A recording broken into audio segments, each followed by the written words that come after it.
Good evening to all, this is Ritu and welcome to study more knowledge.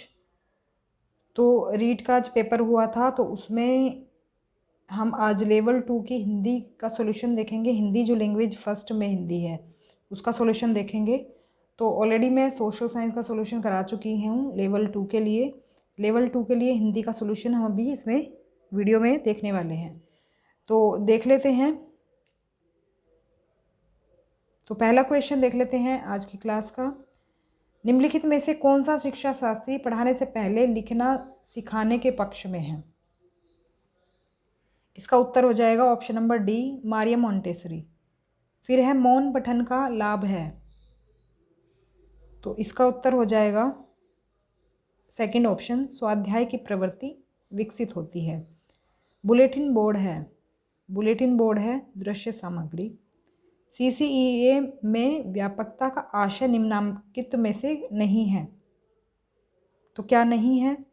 ये हो जाएगा C option, दायरे की व्यापकता। नेक्स्ट क्वेश्चन है, वर्तनी की विधिवत शिक्षा का ज्ञान किस स्तर पर होना चाहिए? तो ये हो जाएगा ऑप्शन नंबर ए, प्राथमिक स्तर पर। वाक्य के मुख्यतः कितने अंग होते हैं? तो ये होते हैं 2 अंग, उद्देश्य और विधेय।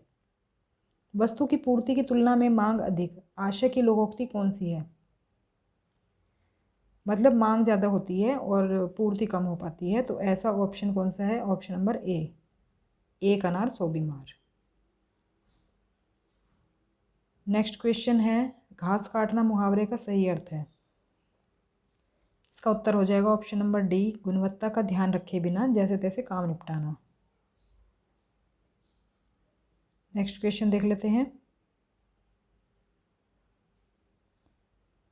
वे मेरे घर आएंगे क्योंकि उन्हें अजमेर शहर घूमना है। रचना की दृष्टि से यह वाक्य किस प्रकार का है?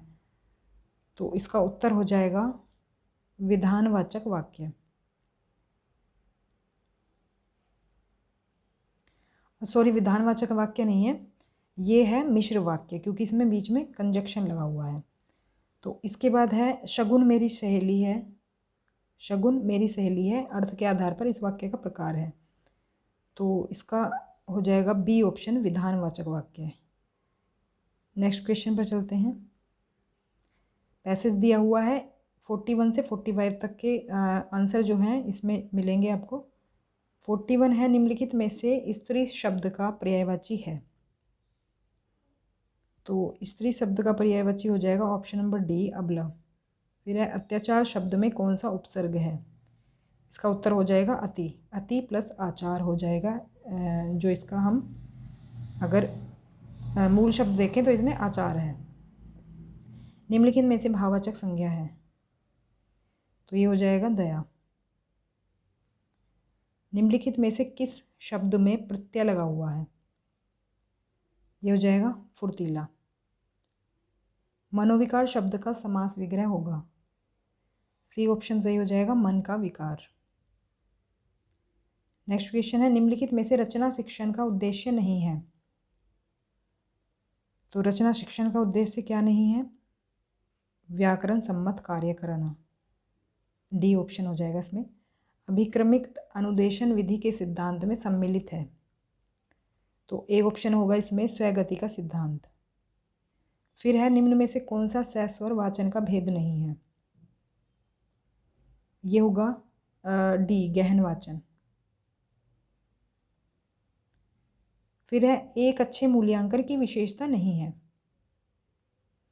तो अच्छे मूल्यांकन की विशेषता नहीं है, 49 का सी ऑप्शन सही हो जाएगा, आत्मनिष्ठा।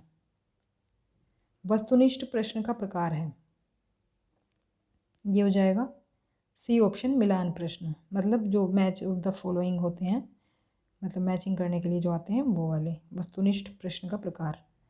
फिर है डॉक्टर चंद्रा अदम्य साहस की धनी थी। वाक्य में प्रयुक्त साहस शब्द किस व्याकरणिक कोटि का है? तो ये हो जाएगा भाववाचक संज्ञा। फिर है गोमूत्र असाध्य रोगों के उपचार में भी उपयोगी है। रेखांकित शब्द के अर्थ में उपयुक्त विकल्प है, तो ये हो जाएगा अव्यय। तो अव्यय में भी ये निपात का टाइप है। निपात शब्द होते हैं जो कि बात पर जोर देने के लिए यूज होते हैं। निम्नलिखित में से कौन सा कथन त्रुटिपूर्ण है?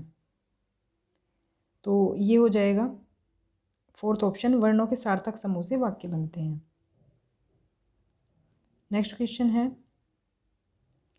यवन सैनिक घोड़े पर बैठकर आया पर किले का दरवाजा बंद था। जैसे ही उसने दरवाजा खटखटाया, चिड़िया पर फड़फड़ाकर उड़ गई।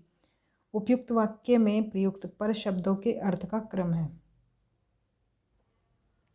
तो इसका हो जाएगा ऊपर किंतु पंख, मतलब इनका जो है पर का जो है ये मतलब भी होता है। प्रकृति ने ग्रेनाइट संगमरमर से मेरे क्षेत्र को नवाजा है। इस वाक्य में रेखांकित शब्दों का क्रमशः सही भाषाई रूप बताइए। तो ये हो जाएगा ए ऑप्शन, विदेशी विदेशी विदेशी। तो ये जो है शब्दों का कौन सा टाइप है, ये हमसे पूछा है। फिर है 56 से 60 तक जो है इस पैसेज में से क्वेश्चंस आपको ये आंसर ढूंढने हैं। 56 से हमें स्वराज्य मिल गया वाक्य में कौन सा काल है? तो इसमें हो जाएगा सामान्य भूतकाल। निम्न में से कौन सा शब्द पुल्लिंग है? स्वप्न। अगर आपको पुल्लिंग स्त्रीलिंग छांटना है तो आप क्या है इनका वाक्य में प्रयोग करके देखें तो आप इजीली पहचान पाएंगे। गद्यांश के अनुसार परिणत शब्द का अर्थ है, तो इसका हो जाएगा सी ऑप्शन, रूपांतरित। फिर है मनोवृत्ति शब्द का बहुवचन है, ये हो जाएगा मनोवृत्तियाँ। दूषित शब्द का अर्थ है, तो ये होगा बी ऑप्शन, दोष रहित। तो ये थे हमारे हिंदी लैंग्वेज फर्स्ट का सॉल्यूशन। और अभी और भी सॉल्यूशन मैं कराऊंगी लेवल 1 के लिए। लेवल 2 का था ये सॉल्यूशन, तो लेवल 1 का भी हम हिंदी का भी सॉल्यूशन करेंगे, ईवीएस का भी करेंगे। बाकी सोशल साइंस का अगर अभी तक आपने नहीं देखा है तो वो देख लें, और चैनल को सब्सक्राइब कर लें अगर नहीं किया है तो, बाकी सॉल्यूशन भी देखने के लिए। तो मिलते हैं नेक्स्ट वीडियो में, तब तक के लिए stay connected and keep watching study more knowledge. Thanks for watching.